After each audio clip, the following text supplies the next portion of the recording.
दोस्तों, आइडियलिज्म यानी आदर्शवाद कहता है कि हथियारों के दौर का कोई अंत है क्या। हम दिन ब दिन नए नए इक्विपमेंट बना रहे हैं और उन्हें अपग्रेड कर रहे हैं। इसकी जगह अगर हम एडुकेशन, हेल्थ केयर और टेक्नोलॉजी, इंफ्रास्ट्रक्चर इस सभी में इन्वेस्ट करते तो कुछ ज़्यादा फायदा नहीं होता। इस पर रियलिस्ट जवाब देते हैं, हम भी चाहते हैं कि ऐसा हो, लेकिन देश की सुरक्षा एक ऐसा पॉइंट है जो हम इग्नोर नहीं कर सकते। और ये बात ही हमें छोड़ने नहीं देती हथियार के इस दौर को। और खतरा केवल देशों से ही नहीं, टेररिस्ट ऑर्गेनाइजेशन से भी तो है। किसी भी कंट्री के टेरिटरी को सिक्योर रखने में उसकी एयरफोर्स का एक बड़ा हाथ रहता है। इसके लिए एक स्ट्रॉन्ग एयरफोर्स का होना बहुत ही ज़रूरी है। इंडिया का सबसे एंटिसिपेटेड एयरक्राफ्ट है एम का, यानी एडवांस्ड मीडियम कॉम्बैट एयरक्राफ्ट। ये इंडिया का प्रोग्राम है to make a stealth multi role air superiority fighter, जो कि इंडियन एयरफोर्स और नेवी के लिए बनेगा। इस वीडियो में हम डिस्कस करेंगे इस एयरक्राफ्ट के स्पेसिफिकेशंस के बारे में एंड ये कैसे एक गेम चेंजर बनेगा इंडियन डिफेंस के लिहाज से। दोस्तों, ये एयरक्राफ्ट होगा 5.5 जेनरेशन का। इंडिया के पास करेंटली कोई भी 5th जेनरेशन का एयरक्राफ्ट नहीं है। मेजोरिटी जो Su-30 MKI है वो सभी 4.5 जेनरेशन के हैं। एम का एक twin engine single seat aircraft होगा। दोस्तों, एमका का मार्क 1 वेरिएंट 5.5 जेनरेशन टेक्नोलॉजी से लैस होगा एंड मार्क 2 वेरिएंट बनेगा 6th जेनरेशन टेक्नोलॉजीज के साथ। एमका एक केपेबल सक्सेसर बनेगा Su-30 MKI का। एमका को कई सारे मिशंस पे यूज किया जाएगा, जैसे कि air superiority, ground strikes, enemy defences को सप्रेस कर देना एंड इलेक्ट्रॉनिक वॉरफेयर। और इसकी डिज़ाइन इसको एनहांस करता है सुपर क्रूज करने में।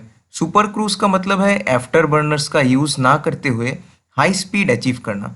जब कोई एयरक्राफ्ट आफ्टर बर्नर्स का यूज करके उड़ान भरता है, मेनली फ्रॉम एयरक्राफ्ट कैरियर्स, तो उस एयरक्राफ्ट की काफ़ी ज़्यादा फ्यूल खर्च हो जाती है।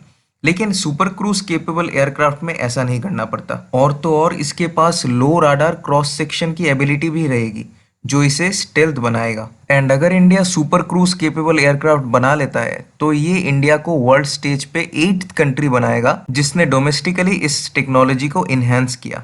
सोर्सेज बताती है कि फर्स्ट टाइम का रेडी हो जाएगा 2026 तक एंड इसकी डेवलपमेंट कॉस्ट होगी अराउंड 15,000 करोड़, यानी $2 billion, and per unit cost is estimated to be 900 crore. Prices कम हो जाएगी जब फुल स्केल प्रोडक्शन चालू हो जाएगा एंड ये राफेल से भी कम कीमत में बनने लगेगा। राफेल की पर यूनिट कॉस्ट इंडिया को मिली थी 920 करोड़ पे। AMCA also features advanced situational awareness. इसको अचीव किया जाता है मल्टी स्पेक्ट्रल सेंसर्स, जो कि एमका के एयरफ्रेम पे लगे हैं। ये पायलट को 360 डिग्री विजुअल डेटा देता है, एयरक्राफ्ट को घुमाए बगैर। कॉकपिट पे होगा 3D ऑडियो वार्निंग सिस्टम और वॉइस एक्टिवेटेड कमांड्स रहेगी। इससे पायलट्स पर वर्कलोड भी कम पड़ेगा और मिशंस पे ज़्यादा फोकस कर पाएंगे। दोस्तों, अगर आपने टॉप गन मूवी देखी होगी तो आपने उसमें नोटिस किया होगा कि टिपिकली एक फाइटर एयरक्राफ्ट पे दो पायलट्स होते हैं। एक तो होता है जो प्लेन को उड़ाता है और दूसरा जो फ्लाइंग पायलट को डायरेक्ट करता है। लेकिन एमका में सिर्फ एक पायलट रहेगा और एक इलेक्ट्रॉनिक पायलट प्रेजेंट रहेगा, जो कि एआई से कंट्रोल किया जाएगा और उसको गाइड करेगा। इसकी वेपन कैपेसिटी होगी 5.5 tons, weighs around 25 tons and 1500 kilo का internal payload, 5000 KG external payload और 6500 केजी का इंटरनल फ्यूल कैपेसिटी इसमें रहेगा। इसकी टॉप स्पीड होगी 2600 किलोमीटर पर आवर।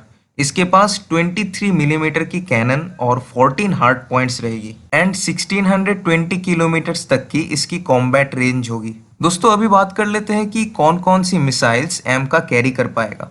इसमें है BrahMos air to ground missile, Astra, Rudram, laser guided और प्रिसीजन म्यूनिशन पॉट्स। इसमें कॉम्पेरेबल कैपेबिलिटीज भी रहेगी, जो कि अभी सिर्फ यूएसए के F-35 के पास है। लास्टली गाइज, ये एक स्टेल्थ फाइटर जेट है, यानी राडार में इसका सिग्नेचर काफ़ी छोटा होगा, जो इसे डिटेक्ट होने से बचाएगा एनिमी टेरिटरी पे। आपको पता है कि F-35 का राडार सिग्नेचर कैसा होता है? वो एक गोल्फ बॉल के शेप का दिखेगा। जो राडार के मतलब जो लोग बैठे होंगे उनको एक गोल्फ बॉल की शेप में दिखेगा पूरा F-35। अगर ये स्टेल्थ कैपेबिलिटी एम का अचीव कर लेता है तो इंडिया वर्ल्ड पे 4th कंट्री बन जाएगा इस फील्ड में, जिसने डोमेस्टिकली इसको बिल्ड किया। दोस्तों ये सभी फीचर्स सुनने में जितने इंटरेस्टिंग लगते हैं, इनको अप्लाई करना उतना ही चैलेंजिंग रहेगा इंडिया के लिए।